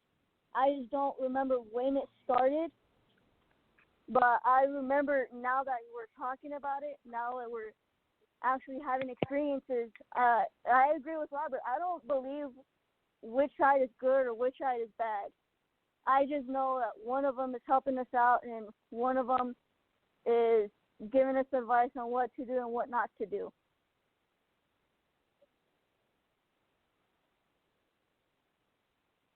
Okay. Are you complete? Does anybody have any? Well, let's keep going. Jenni, okay, Jenni, Hyro, is it your turn. Answer that question. Is that Jenni? I love Jenny. She's so nice. I just totally love her. She could say the worst things to me whatsoever. If she speaks to me in that voice, I would still love her. That's lovely. Is it Jenny? Sorry, it's Jenny, your back. So your turn to answer the question. So, the questions Yes. are. You let's start with questions. You want to do that? We don't have time for that, do we? No, the question for you, which is going to everybody, the question is: are the aliens good or bad? Which ones have you interacted with, and are they good or bad? Good or bad? Is good or bad simply something subjective, or is good or bad something that, like, really, it's the human hubris? We don't even understand what we're doing with human hubris. Like, we destroy Gaia, a living being, and think that that's all right because she'll be okay. Good or bad is something very, very bad. Ethics are not the same as morals. Legislation is not the same as law. We need to wake up. The question is, will we ever wake up? Okay. Next person then. Are you finished? Yep. Are you complete? Ready to pass the talking stick? Okay. On to Matt complete. Painter. And yes, Are they good or bad, alien? What are your thoughts on that? Which ones are good? Which ones are bad? Well, like I said, I've had no dealings with them, but we put a perspective of what we consider good and bad. They might not have that same mindset. What we consider bad, they might consider indifferent. So that we really can't, like Hyro said, it's all a matter of perspective. And in their eyes, they're not doing anything wrong. I mean, we experiment on animals for years. Never thought bad about it. Mm-hmm. So see, a mad is clever. He gets what I'm saying. I said it badly, but a mad knows what I'm talking about. Yeah, it has to do with perspective, and we judge everything on a human standards, and our human standards are flawed. So, I mean, really, it's really a hard question to answer unless you interact with a lot of them. You know? Our human standards are self-centered.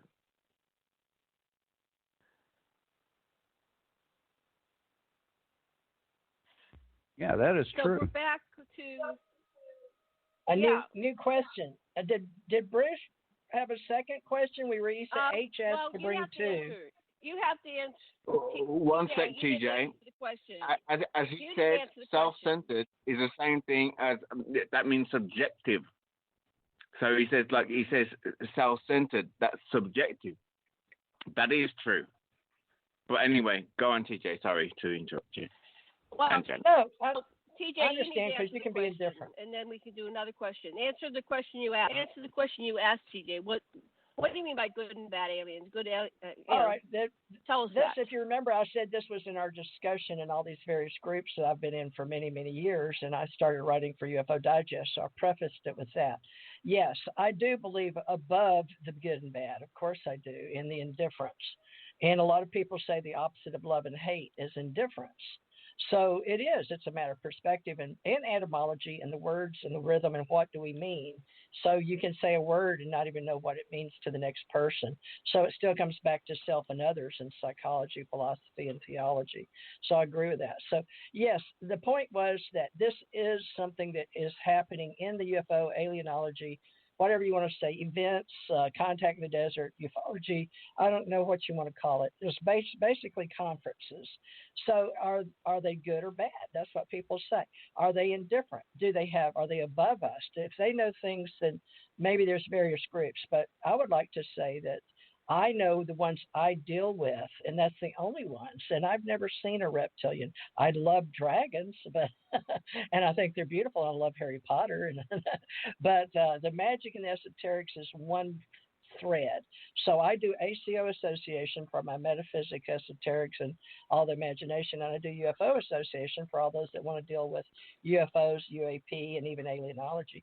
But to tell you the truth, I believe everybody has their own perspective of who they are. You've seen a lot. TJ, you've seen a lot. So, like, you didn't see a reptilian? Never have. You've seen a lot. No. So you didn't see a reptilian? Never have. The first time I heard of that was in our Ace Folk Life, and I did world religions, and I studied every world religion that came and is extinct on the planet. So as far as I could go back was to like the oldest on the planet, back to Sumerian texts and Akkadian, and before that it was all done by memory. And now the ancients, we do ancient and new thought. So the only new thought I have is not from anything that would have been written. Hang on. You're good at information. I know you're good at information, right? I know you're good at information. I know you can do that. So what do you ask? But like you've seen much more than that. Have I seen much more than that? Never. I've never seen anything that resembles what one would call a reptilian, except in Alien or with Sigourney Weaver. Or I scared the crap out of my kids in the early 80s when I took them to see that Sigourney Weaver stuff. But other than that, all that to me is just ancient. It's a basketball movie. The basketball thing she does, I love that. I will introduce you to my grandmother Sasquatch, and that way you can see the aliens exist. Well, Sasquatches, I didn't say I didn't believe in them. I saw one of those. I'm not saying I'm open-minded, but we're just talking, for this sake of the extraterrestrial discussion on TJ Morris ET Radio, folks, which I didn't do a pitch on the hour, and I should have. But Ahmed, you're doing an excellent job of keeping us. Plus, he's got 3 over there, and Hyro and Janet come from the same breed. And Dr. Cornet's been very good. Yeah, we do. Very professional. I am like Janet. We're like Janet. TJ can see it. But anyway, I think the fun of it is that we can all talk about this, and it may or may not even exist to a lot of people that we know as humanoids or in biological suits or meat suits, as the Mad likes to call us. But anyway, whatever we are, essence and the ghost in the machine, I love to talk about it. And the point is, we've got 28 minutes, roughly 30 minutes. But apparently, when we have more than 3, it's very hard to get a roundtable discussion on 1 or 2 questions each. But we were joined today by Robert, and I'm going to spell his name. Is it Harber, Robert? Because I didn't do an on the hour discussion. Is it Harber? Yes. Okay, folks. Yeah, B as in boy, ER. It's harbor like a harbor on a ship harbor or whatever you call it, but it's Harber. That's correct, right? Correct. Yeah. Okay, and Jenni apparently is out of the closet, coming on extraterrestrial shows. So JenniVasquez. Is that correct, Jenni? Is that how we spell your name? Yes, it's correct. I love Jenni. She's lovely, but I'm not allowed. And Hyro, I don't have any clue who Hyro is, other than an interdimensional. You two are connected, so I'm not allowed to do it. Hyro, now Dr. Bruce Cornet, you like Hyro just being an interdimensional, but Hyro has been a very avid believer in radio and communication, and he came aboard Revolution.radio and it was freedomslips.com when I met him. I'm revolting, and Janet has told you how disgusting I am. I'm totally revolting. Don't even speak to me about it. He's kidding, folks. So he's been around forever. He's and he is a mathematician. He's a PhD in mathematics that we have proven in the UK. Now, Dr. Bruce Cornet would like to have him and Hyro on. I have that piece of paper. I was 25. I was 25 when I did that. I'm really I don't even know what that is. I know you're a child. You'd be lucky if I can add up. What 1 + 1 will be confusing to me. I don't even know anymore. And it's philosophy. Actually, when you're actually doing PhD mathematics, that is philosophy. It's not at all to do with silly number crunching. Well, I don't know if you know that. on this show, we all need to get to know each other a little better. It's just Hyro and Matt have known each other for like forever. I'm just getting to know Dr. Bruce Cornet, and he is a friend of Dr. Bruce Maccabee in our ACO, Alien Contact Organization, UFO, and Dr. Richard Allen Miller is even on right now, and I would love to have him come on. But at the same time, folks, we have so many people that do like to participate in TJ Mars ET Radio. We've been doing this 8 years. Mad Painter is now general manager as of 2019. Janet Carol Lessin has been a member of TJ Mars ET Radio with me from the inception, June 3rd, 2012. Now, Dr. Bruce Cornet will be running ACO in El Paso area. If you're interested, we have UAP membership available through ACO Association, UFO Association. And just please be aware that this is a non-denominational ET group, and we'd love to have everybody back. And we're going to have a few more minutes. We got about 25 minutes left. So, Ahmad, you're running the panel for tonight's show. Let me just tell you, Ahmad. I'll tell you about Ahmad, right?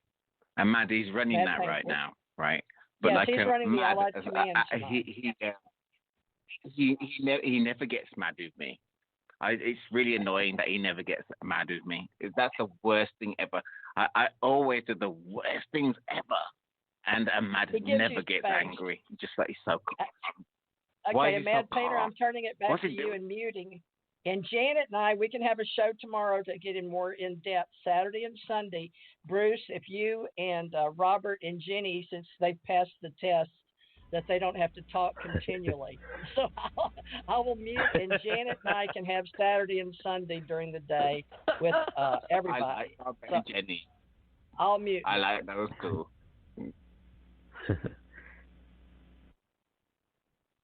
Matt, I think you're supposed to talk now. He's passing the torch to you. Are you on mute? Yeah, I'm on mute. I got people calling me. Well, we need another question. Is that it? Yeah. Go on then. Give Janet another question. What do you think all this hybrid making is all about? Why?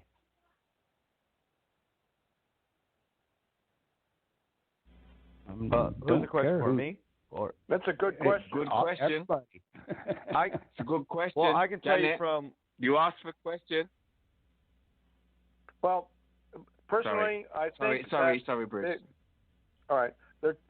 Whoever's tweaking our DNA, and there are more than one group doing it, and more than one race, I suspect it is in order to make us on Earth more like them in spirit. In other words, because when you're in a human body, your IQ goes way down, and they're trying to increase our brain size and our intellect so that when they incarnate as humans, they don't lose a lot of their mental capability. One of the things that we don't do, very few humans do, is have the capacity to telepathically read other people's minds.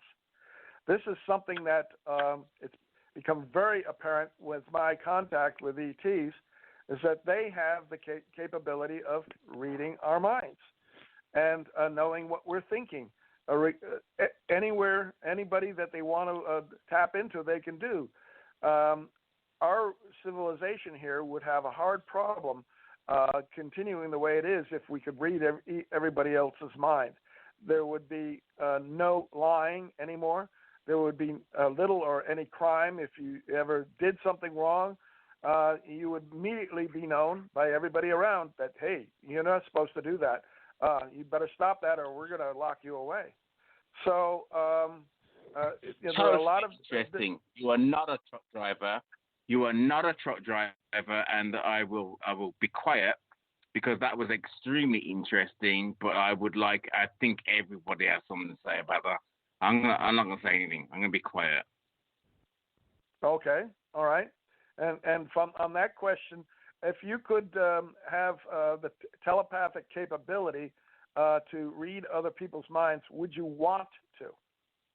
And or would you want others around you to be able to read your mind? Unintrusively, yes.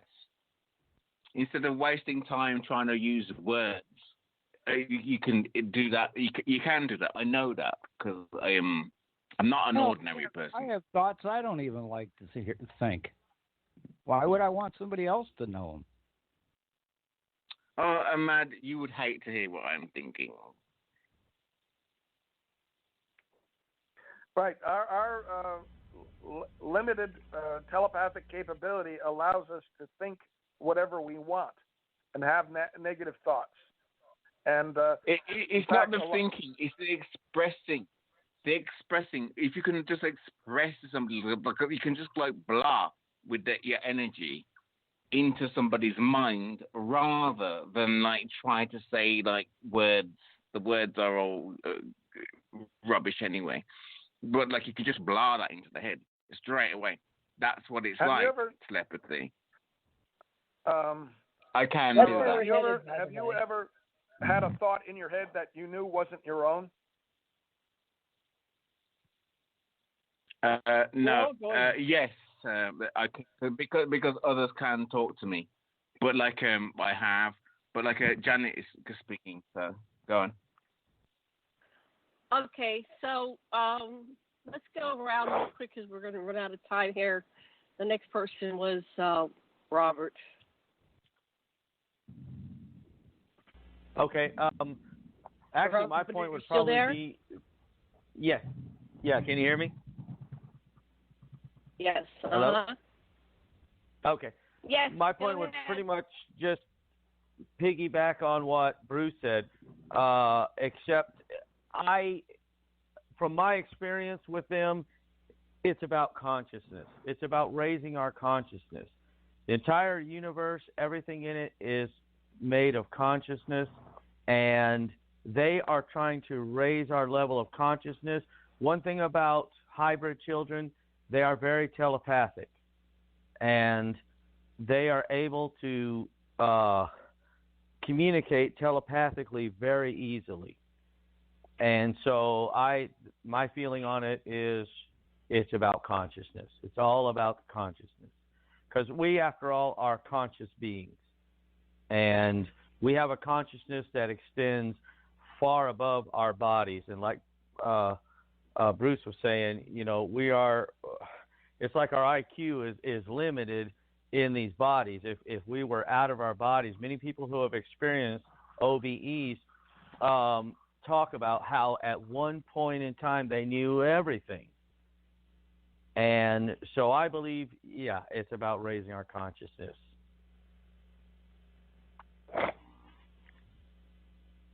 Jenny.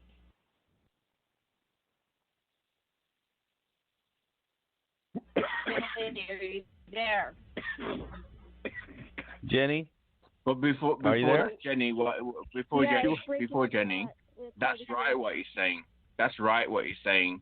Life is about like that. It's like that is really what life is, and we live in a silly matrix kind of world. And like he's right. It's like we are far more than we expect. We see ourselves as far more, and I include myself in that. I am completely zombified. Over. What was our question? I've lost touch. I've lost track of our question to ask you again. What was our question? The purpose of the hybrids. Okay. It was what is the purpose of the hybrid? Okay, so what is the purpose of the hybrids? Okay, and Jenny, what did you say? What is the purpose of the hybrids? Did you answer? Or do you want to not? You can always pass if you don't want to, but what is the purpose of these? Sorry, I was laying down my daughter. Okay. Do you want to answer what is the purpose of the hybrids?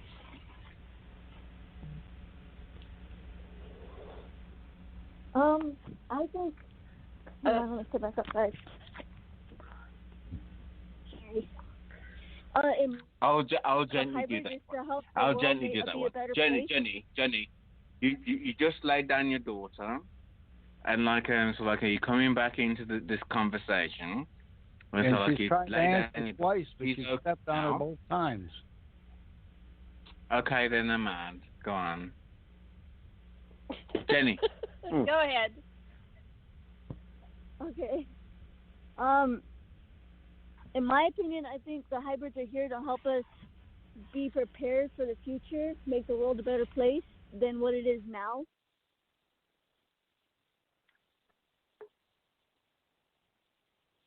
Okay. I think that's a good answer. That's a good answer. Hyro, your turn to answer that question. It is a good answer. Feel in the energy of Jenni. The answer that it's not really an answer in that way. It's like it's not about like facts. It's about like the energy of Jenni just speaking there. Do you not feel how beautiful that she sounds and how brilliant that feels? That's really what it is all about. I agree. But you shouldn't say that yourself, Jenni, although you spoil the whole thing. Okay, next person. We're running out of time, so we got to run through this. Okay, who did answer that question? I'll answer the question. What are the purposes of the hybrid? So I think there's a program to help us proliferate variety. Everybody hates me. Diversify creation. Everybody hates Jenni. Everybody hates My turn. Nobody hates you. Okay. We all love you. We just want you to be quiet for 2 seconds while we answer a question. So I'll start that again. I think the hybrid program is to diversify creation, diversify existence, to strengthen the different avatars in which we get to incarnate within. So you can go in the human model or the gray model or the reptilian model and experience life and existence in these different various models. And as a soul, you get to have a variety of experiences rather than being locked into one form your whole time that you're incarnating. And it's to create variety throughout the universe. It continues. It's an ongoing. We have obvious intervention in our society, in our planet, and I suspect it's going on all over the universe, and it's been going on all along. So let's see. TJ, what's the purpose of the hybrid program in your mind? What do you think this is about? What's this all about? Who? Are you there, TJ? Yeah. Well, it's about you already said like we are hybrids anyway. We are hybrids anyway, and like more hybrids is what's happening. So like you already said that, Janet. So hybrid. It's about more hybrids. The Ascension Age is about conscious raising. And that was my communication when I got my symbol from the extraterrestrials in Hawaii, and I didn't know what it was. So I had to grow into that symbol. And then when the golden symbols came to me again later, I learned I don't know everything. So I had to learn what communication was with extraterrestrials. And when I worked with those that come down to this planet that work with sending and receiving, they had to teach me to be in a 6-foot radius when they're talking or to be quiet. And they don't need all these comments we make. It's either you send, as in prayer, or you receive, as in meditation. And it's a two-way communication with them. So at their highest level, the ones I work with, they have taught me the various levels of existence. Now, whether it's empirical or not remains to be seen, but I have no other way to describe it.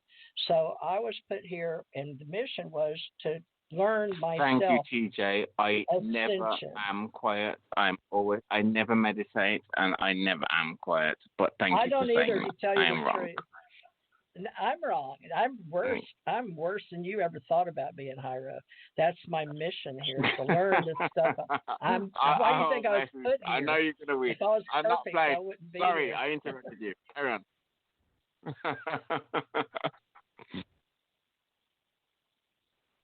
You know what? Can you hear me? You know what this reminds me of? My little grandson's in there in the living room, and sometimes he listens, and he really does learn from this. But he'll go, "I love you more," and his girlfriend, they'll stay up till 2 or 3 in the morning, like they kept me up last night, yelling at each other. 20-year-olds, they don't know much, you know what I'm saying? But it's like, "No, I love you more." It's like, "No, I love you more," and it's like, "No, I love you more." You know what I'm saying? We go back and forth with all this stuff all the time, and it's just useless. So, Ahmad, what's your philosophy? I believe it's about expansion. The universe is expanding, and I believe I'm down here again to do what I said I would do, and that's learn my lessons on how to communicate. Over. Back to you, Ahmed. Everybody else. That's who I'm waiting on to speak. I have no real clue what's going on as far as the hybrid situation. If they are creating hybrids, I'm not sure it's to our advantage. If they are, they're literally breeding us out of existence, and I have a problem with that. I agree with that. Well, I think that we've been joined the last few minutes by raising David, our level. They are improving us in ways that we can't really understand because we are too blinded at this time to understand where they want to take us. So you're saying the human race is retarded? Oh, yeah, big time. Yeah, sometimes I think I'm about as intelligent as a doorknob. Yep. I agree, Dr. Bruce. I feel like I'm dumb as a rock, and I say that a lot. I really do. And I mean it, not because I've been one. I believe in reincarnation. That's right. a whole nother story. Oh, yeah. I wouldn't say it's that we're as dumb as rock, but we're like children that are growing. I mean, they've been advancing us for who knows how long, thousands or hundreds of thousands of years. This is not the first incarnation of man. I mean, we've been slowly growing in our intelligence, our advancements in technologies. Everything's been growing. So I think it's more like I love children. I look after them. I love children. Right. I will look after all your children. But as far as Bruce is concerned, he's not just that he's smart. He's bloodline. This is somebody you're talking to. You know you're talking to. Over. Well, thank you. But they're not our parents, though. There's a difference there. Well, if they created us, with, then they, in a way, they are. We've done it with animals. You know, turkeys right now cannot even in turkey farms cannot even breed on their own. They have to be inseminated by a man. That's not natural. Well, we've been given the creative power of creating new life through children. That is something that the Greys apparently do not have. They do not have that capability. They're cloned. So they can't have parents, so to speak. But we can be parents, and we can raise our children. And that's significant because it allows us to participate in the spark of creation. But some Greys can and some can't. I understand that. My husband worked with some that could not. They were like what do you call them? AIs. They knew that. They were like the biological Gus the ship. So they understood. But then there was others that could breed. But Bruce, their planet was destroyed by the ones that I would call the reptilians, but they look like Worf. And they're the only ones I saw that this whole group with the council even feared from another universe. And it took them 19 years to get here from that universe to this one. So we had a 19-year window. And when I was here and working on the Roswell case, I was sent to I was sent to the UFO Museum in Roswell back in the late 80s or early 90s when I was on that one of the missions I was on. But I had to tell them the time frame and how many people we needed to 1,500. We needed pilots off planet, what they call the UFO Space Command, or the Space Command off planet. That was in this reality. And maybe I've said too much, but I'm ready to talk. So it may be a long year, folks. So tell us about that. I've got 5 minutes. So what did we need 1,500 pilots for? Tell us about that. What was that about? Well, at this particular time, we had to have that many trained. So what we did is we went around and had the Star Trek. We put them in video games, and we started training pilots. Of course, we trained them with computers, and I went and saw the simulations. But then we put them in truck stops, even like Robert may have seen them at one time, where we would go around and make sure the equipment was in, and we scored people. So, Janet, that's like your movie that you do, not Jupiter Rising. What's the other one you like? The little boy that thought it was a game, and it really wasn't. Ender's Game. Exactly. Yeah, that was like true. Ender's Game. That was true. Good movie. What do you mean by score, though? What do you mean score people? What do you mean by that? It's a good movie. I love that one, Jenny. Score people. What do you mean? In the intelligence world, people. we have a global intelligence that works on and off planet. So those of us that are indoctrinated into it have understanding of what space is and what space fleets are and what the military is, what the civilian is, and how we all work together. So we have those on and off planet. So those, at the time, I knew that we had to have so many. So I was working with various intelligence groups and space agencies around the world, including NASA, Ames, various people, but we didn't have enough, so we had to start training. How they scored was based on how quick they could use their mind with basically doing it, they thought, with their hands, but we were actually training them to use it and do it with their minds, because we already have that technology in biological suits. We have, that we don't use. It's more than technology. It's the technology of the body. It's technology of the body, and you aced those tests, didn't you? So it made it difficult for you because you aced all the tests. Always ace all that, and that's why I got to train. So they were looking for us. They were looking for in Project Stargate. They were looking for us, those that could use their minds and had high psychic skills. And so, anyway, TJ and I were part of this Project Stargate, which we'll explain in future shows. But that's part of this whole thing. With Ender's Game, that was really what was going on. They were trying to find these highly skilled people. They still do. If they find out that you have a very psychic child, they will try to enlist them into their program. So be careful when you have a very talented we don't know child, half of what goes on. they have the powers. Right. So we've got 3 minutes. So we have about 4 more minutes. Yeah. Great. Let's invite everybody back and make sure everybody feels comfortable. Jenny, bless her heart, she's young and she has children. Jenny, I'd love to get to know you better, and I apologize that we had so many on tonight, but we will in the future have a time for you and your husband to come back and talk with Dr. Cornet and other people. So invite you all back. So real quickly, I've just got to get Jenny and Robert. Do you want to leave an email? Hey, TJ, Jenny sounds really sweet. She sounds really sweet, but I bet she got like a tongue like a whip. We all have. But, if she was angry. Let me, Ahmad, I need to get everybody. Ahmad, make sure everybody tells how to get in touch with them if they want to be. It. Okay, Ahmad, I'm back to you, Ahmad. We got a few minutes to get everybody. How you can contact each individual. Each individual, I need an email or Facebook.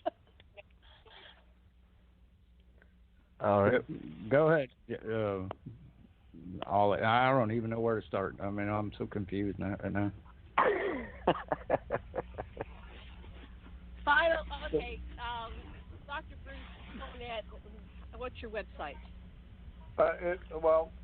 You better do it with my email because I have hundreds of websites. Okay. How they get in touch with you? My email is Cornet Bruce, lowercase, one word, at yahoo.com. Cornet, CORNET, BRUCE, at yahoo.com.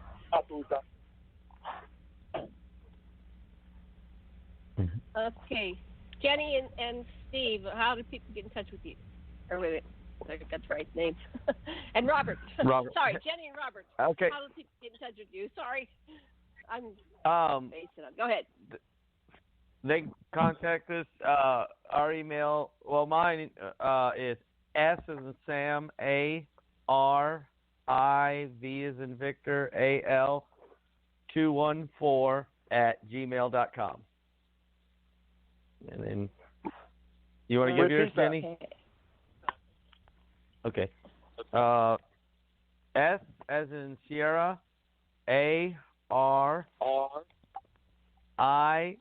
as in Victor, AL 214 at gmail.com. Excellent. It's so Tyro, sweet to hear. how would people reach? It's so sweet. How would people reach you? You can't reach me. I don't belong. No, I'm not on this planet, Janet. Janet, I'm Tyro not on this gets planet. interesting. But You can reach here Tyro in on America, Revolution like Radio. it's Revolution out. Radio. Yeah, you can reach him in the message. And a Mad Painter is the Mad Painter 13 at yahoo.com. Reach me by railway. We can reach me by piano. And we've got you can reach me by Gmail. So we'll aquariumradio.com.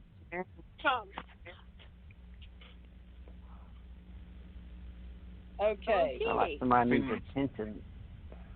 So everybody, this will be the end of our YouTube recording. This has been a good show. We're still recording, although it shows we're off. I know how the Blog Talk works.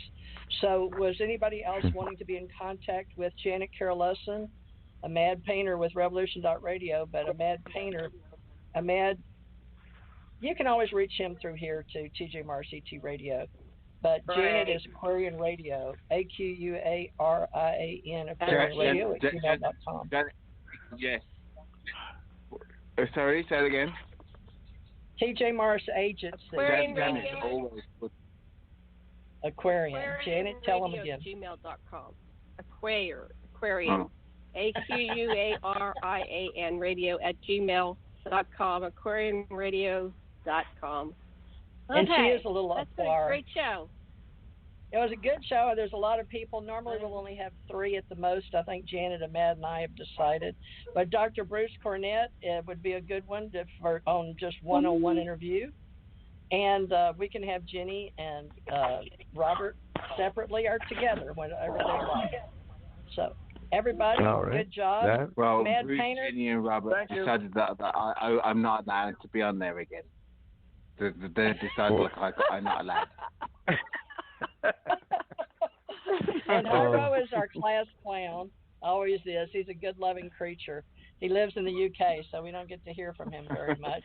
Thank you for staying up so late, folks. It's very, very late. Like, 3 a.m. in the morning for Hyro. So we appreciate your time and effort. Ahmad Painter has. How did you know that? Ahmad, are you off tomorrow? So you're multitasking. How did you know that? How did you know that was 3 a.m.? I'm in the same area as a Mad. I'm in the same area as a Mad Painter. It's 10 o'clock here.